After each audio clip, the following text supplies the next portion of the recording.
Olá.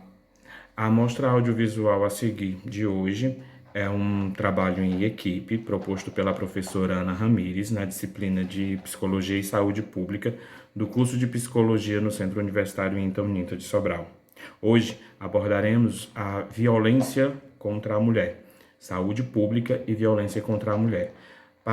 Antes de aprofundarmos na questão, no trabalho, abordarei primeiro o que é violência, né? E segundo a OMS, violência é o uso de força física ou poder em ameaça ou na prática contra si próprio, outra pessoa ou contra um grupo ou comunidade que resulte ou possa resultar em sofrimento, morte, dano psicológico, desenvolvimento prejudicado ou privação.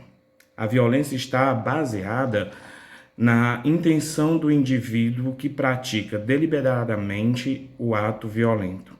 A violência pode ser definida a partir de quem sofre: interpessoal, quando uma pessoa agride outra; coletiva, quando é causada a um grupo social; autodirigida, quando o ato é causado contra si próprio. Também pode ser classificada a partir do tipo de violência: violência física, violência sexual, violência psicológica e violência por privação ou abandono. Quando se trata de direitos humanos, a violência abrange todos os atos de violação dos direitos, sejam eles civis, sociais, econômicos, culturais e políticos. A equipe vai discorrer um pouco mais sobre os tipos de violência e, por fim, a violência contra a mulher e as questões de saúde pública na prevenção e na garantia dos direitos da mulher em relação ao tema.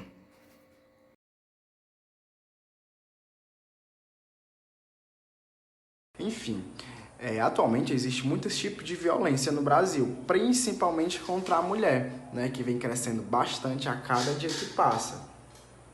Entre esses tipos existe a violência psicológica, violência física, violência moral, violência patrimonial, violência sexual. Um exemplo de violência patrimonial é muito comum briga entre casais, né? O marido chega a quebrar o celular da esposa, o relógio, uma bolsa, que é bastante comum, né? Infelizmente, isso consegue ser considerado violência patrimonial.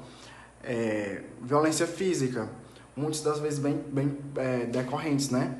Onde o marido ele consegue agredir fisicamente realmente a esposa, certo? Muitas das vezes na frente dos filhos, fazendo com que futuramente os filhos venham crescer com algum trauma psicológico, certamente, né?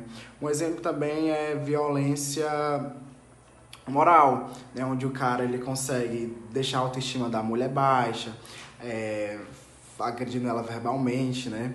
Falando, que roupa feia, seu corpo tá feio, você tá muito gorda, você tá muito magra, né? Existe também a famosa, infelizmente famosa, né? Chantagem psicológica, onde a vítima consegue ficar submissa ao agressor, né? E é isso.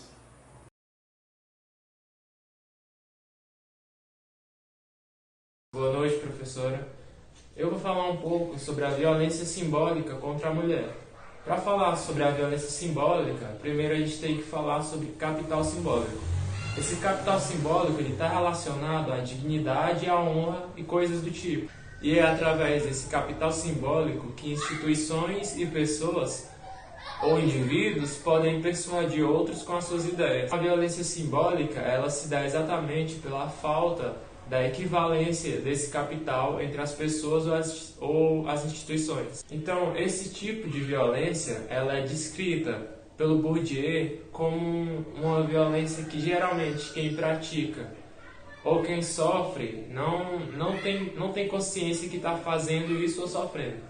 Os principais motores dessa violência são o Estado, a mídia e algumas religiões fundamentalistas que impõem determinados sistemas de crença. E esses códigos são reproduzidos principalmente por mulheres. Um tipo de violência simbólica, por exemplo, imaginando aqui uma cena, você é mulher, aí chega um indivíduo para você e fala: e se você alisasse o cabelo? E se você fizesse uma dieta? E se você fizesse uma plástica? Isso são alguns tipos de exemplos de violência simbólica que as mulheres passam hoje em dia. E essas narrativas, elas são reforçadas pela mídia, tanto em jornais como em programas de TV. Então, para que essa ofensiva seja combatida na sociedade, é necessário que comece pelas escolas. Por exemplo, no debate de gênero nas escolas, né?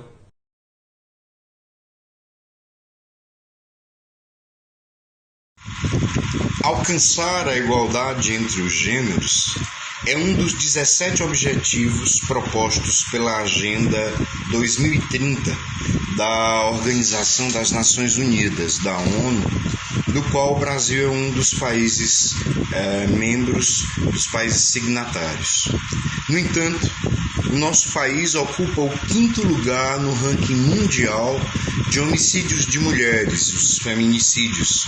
E somente no ano de 2017, pasmem, foram registradas mais de 260 mil agressões a pessoas em razão da sua identidade de gênero. Isso falando daquelas que foram notificadas. Existem as subnotificações. A violência de gênero é um mal que afeta a dignidade e o bem-estar das vítimas e bem como também afeta toda a sociedade, né? Enfrentá-la é um compromisso que devemos assumir para garantir que todos tenham direitos essenciais respeitados. Mas antes de tudo, você sabe conceituar e estabelecer as diferenças entre gênero, identidade de gênero, sexualidade e sexo? Pois bem, é inegável que diante de tantos conceitos que buscam explicitar tanto a identidade de gênero como a expressão sexual e comportamental humana, às vezes pode surgir uma certa confusão na hora de entender esses conceitos. De modo particular, para as ciências sociais, o gênero ele se refere a um conjunto de atributos particulares de masculinidade ou de feminilidade. Nesse sentido, entende-se que o gênero é uma construção social e que não decorre do sexo biológico ou de aspectos naturais. Em outras palavras, as características sociais entre homens e mulheres que definem os papéis e responsabilidades deles dentro de uma sociedade não são estabelecidos pelo sexo como uma determinação biológica, mas influenciados pela cultura. Ou seja, gênero é um elemento subjetivo, não estático, e que se refere a ser menino ou menina, homem ou mulher, é uma determinada cultura. Mas o que é a violência de gênero? A violência de gênero se define como qualquer tipo de violência, de agressão física, psicológica, sexual ou simbólica contra alguém em situação de vulnerabilidade devido à sua identidade de gênero ou orientação sexual. De acordo com a estimativa global publicada pela Organização Mundial de Saúde, em 2017, uma em cada 3 mulheres em todo o mundo, especificamente 35%, sofreram algum tipo de violência física ou psicológica na sua vida. Dessa forma, a gente constata que as mais atingidas por essa coerção são pessoas do sexo feminino. Contudo, vale lembrar que homens e minorias sexuais e de gênero também podem ser alvo dessas agressões. E no plano do direito internacional, no plano dos direitos humanos, não existe uma definição precisa do que é violência de gênero, já que durante muito tempo se confundiu gênero e sexo. Muito obrigado.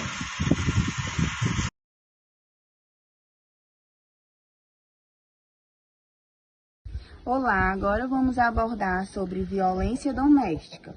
Violência doméstica e familiar contra a mulher é qualquer ação, omissão, baseada no gênero, que lhe cause morte, lesão, sofrimento, danos físicos, sexual ou psicológico, dano moral e patrimonial também.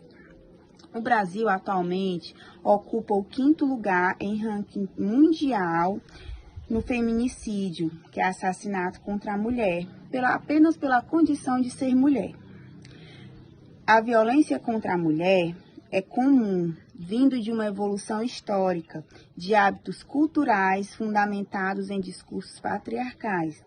Nesse contexto de práticas e hábitos culturais, construídos ao longo dos incontáveis mudanças de gerações, um dos fatores de grande contribuição é a condição social da mulher, que sempre foi de submissão e subjugação familiar ao homem. Outro fator é a incompreensão da atual condição feminina, portadora dos mesmos direitos que o homem. Diante de tanta violência, é importante ter empatia com a dor do outro, pois muitas vezes a mulher é julgada, né, ela está no papel de vítima, mas ela acaba ocupando o papel de culpada, como se ela tivesse uma culpa.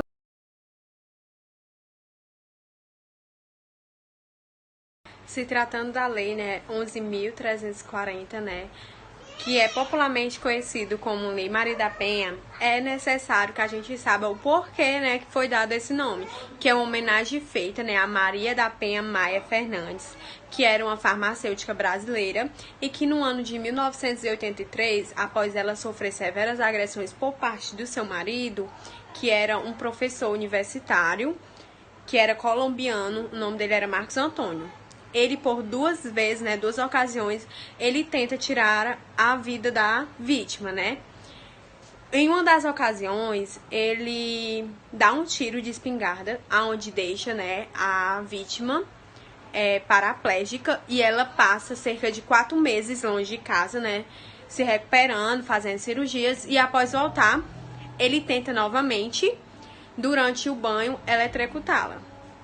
E aí, após isso, ela consegue, uma ordem judicial, que ela consegue se afastar de casa com essa ordem judicial, e a partir disso, ela começa uma busca incessante, para que ela conseguisse condenar o agressor.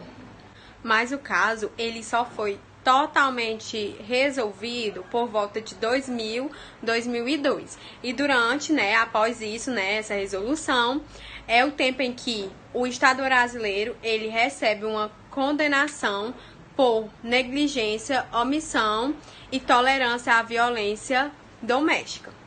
E aí, em 2006, a lei é aprovada, e surge algumas mudanças. Com essa nova legislação, surgem alguns mecanismos, para coibir e proteger a violência doméstica. E uma das modificações que ocorreu foi que teve, a questão da detenção para os agressores. A violência doméstica, ela passa a ser um agravante de pena. A proibição de penas como multas e doação de cesta, não pode mais. Sem falar que o agressor, ele deve manter um afastamento tanto da vítima como dos familiares da vítima.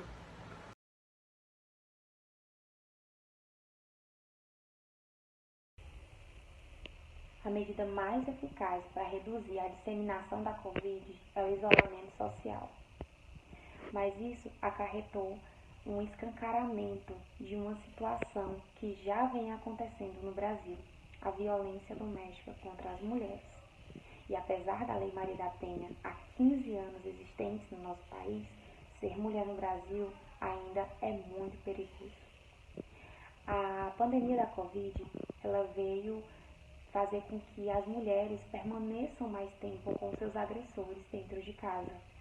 Também trouxe uma realidade de que as mulheres acabaram perdendo a sua renda familiar e isso faz com que elas permaneçam mais tempo nesse ciclo de violência. É o que nós vamos ver agora em dados de uma pesquisa que confirma que a violência contra a mulher cai nas ruas, mas aumenta dentro de casa. Bom, em 2020, segundo o Ministério da Mulher,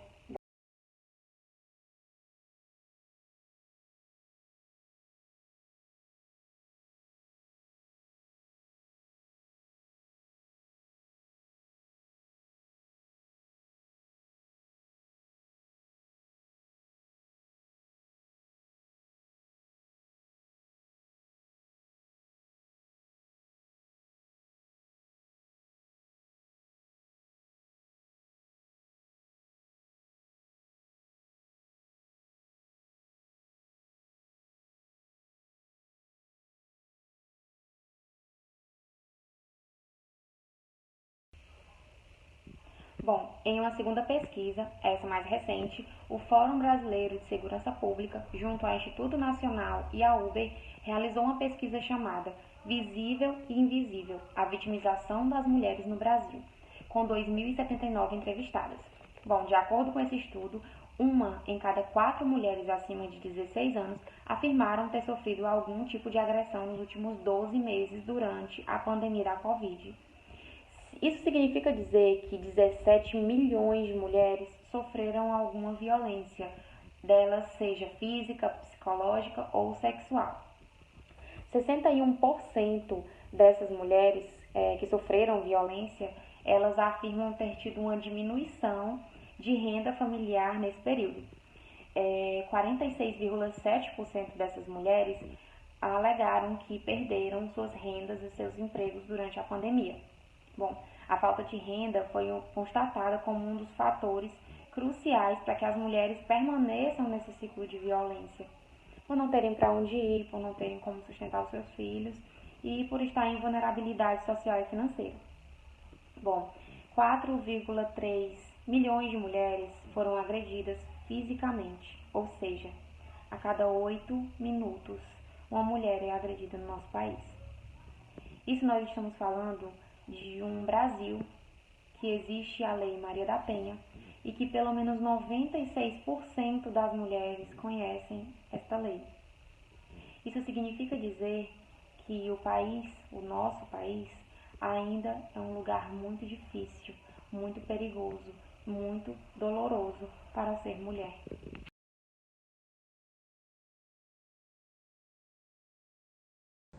Como meus colegas já trouxeram muito bem, a violência contra a mulher, como essa epidemia invisível que mata e que fere milhares de mulheres no Brasil e no mundo inteiro, o Brasil aprovou políticas públicas para o manejo e também cuidado de mulheres em situação de violência. Nós sabemos que o sistema de saúde deve funcionar como essa ferramenta de combate à violência. Discutimos também sobre a Política Nacional de Atenção Integral à Saúde da Mulher, que foi idealizada como um compromisso do Ministério da Saúde, onde nós temos acompanhado diversos estudos e pesquisa com a implementação de ações que contribuam para a garantia dos direitos humanos e principalmente que reduzam a morbimortalidade por causas preveníveis e evitáveis também. Temos acompanhado estudos brasileiros e estudos internacionais também que mostram alta prevalência nos serviços de saúde, onde nós sabemos que os diversos serviços têm concentrado esforços no sentido de fomentar a pesquisa, estimular o serviço de saúde a serem mais sensíveis à violência doméstica. Temática de várias disciplinas, temática de vários estudos, onde acompanhamos de perto todas essas questões assustadoras da violência contra a mulher, mas acreditamos no esforço coletivo, no sentido de sensibilizar a violência contra a mulher.